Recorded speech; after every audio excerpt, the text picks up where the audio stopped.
যে সমস্ত তথ্য তার দেওয়া বক্তব্য এবং সিসিটিভি ফুটেজ এবং পারিপার্শ্বিক অন্যান্য অবস্থা ম্যাচ করে আমরা এইটুকু নিশ্চিত হয়েছে যে তিনি হত্যাকাণ্ডটি ঘটিয়েছে।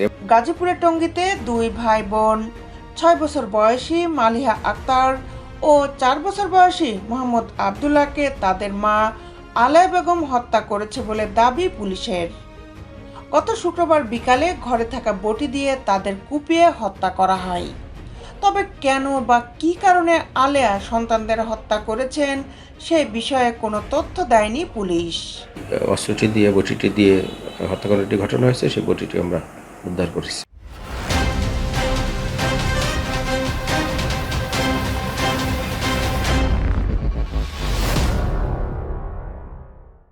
বিস্তারিত নিয়ে আপনাদের সাথে আছি আমি শামীমা সুলতানা।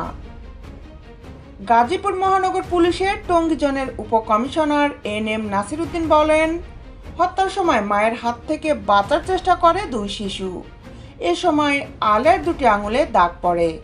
এই সূত্র ধরে হত্যার রহস্য উন্মোচন হয়েছে। টঙ্গীর পূর্ব আরিজপুরের রূপবান টেক এলাকার 8 তলা ভবনের 3য় তলার একটি বাসা থেকে শুক্রবার দুই শিশুর লাশ উদ্ধার করে পুলিশ। নিহত মালিহা ও আবদুল্লাহ ব্রাহ্মণবাড়িয়ার বাঞ্জারাম উপজেলার তাতোয়াকান্দি গ্রামের আব্দুল বাতেন ও আলেয়া বেগম দম্পতির সন্তান। ঘটনার পর তাদের হেফাজতে নেয় পুলিশ।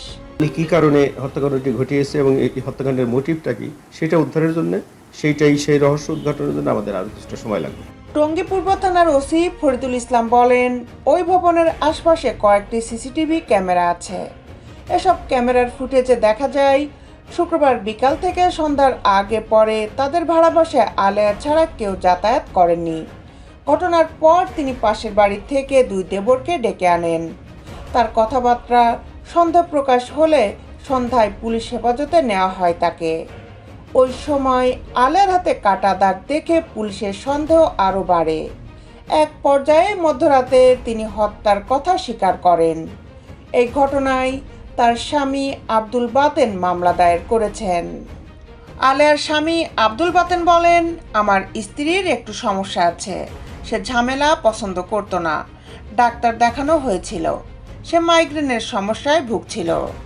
মানসিক সমস্যা আছে কিনা এই বিষয়ে ডাক্তার কিছু বলতে পারেনি।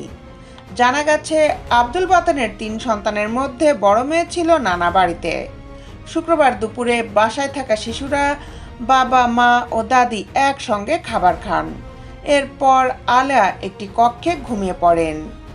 দাদি উপরতলার ফ্ল্যাটে বেড়াতে যান এবং বাবা তাদের ঘরে রেখে বাইরে যান। কিছু সময় পর আলেয়ার চিৎকারে তাদের দাদি উপরতলা থেকে নেমে আসেন।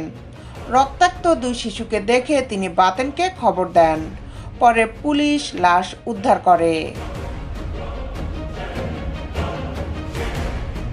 দেশ বিদেশের আপডেট নিউজ পেতে আমাদের সাথেই থাকুন।